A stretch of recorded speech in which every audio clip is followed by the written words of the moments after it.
And that, I think that impacts safety, right? Like, you're creating a disconnect where that transparency component comes in. And it's like, well, if there's certain information that's being hoarded from everyone else, then the people that don't have access to that information aren't going to feel as safe or trusting of said organization. We saw that like 80% of people that left their jobs over this past year reported because it was poor sense of belonging and mental health related to diversity and inclusion gaps. Like, if there were opportunities for people to be heard and to feel validated in their voice that they're sharing, because you can share your voice and then can shut that shit down real quick too, right? So like, feel validated in what they have to offer. I think that there is a greater opportunity for that transparency and that trust to be built, which means that's a longer retention rate that your organization will likely have as well.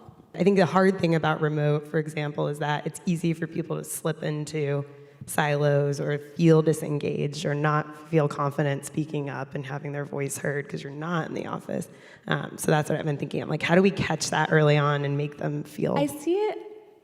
I don't know if we can measure likelihood of retention based on their engagement because of personality types are different. So for example, in Zoom democratizes different abilities to engage. So like, you can speak verbally, or you could speak via emoji, or you can share a text in the chat. And so depending on your comfort level or your mood, right? That happens to be during that hour. You don't feel like talking that day.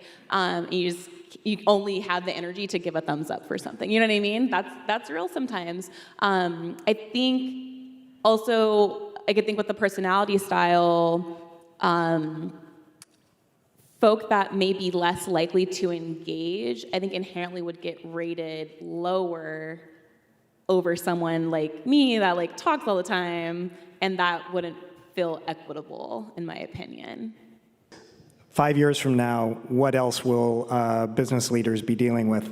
I think sustainability. I think with climate change being a really huge force that we have to pay attention to right now, I think seeing how benefits change or how incentives for corporations to create work from home incentives for people to be more sustainable within their homes is going to be interesting, and I'm looking forward to seeing how that changes over time.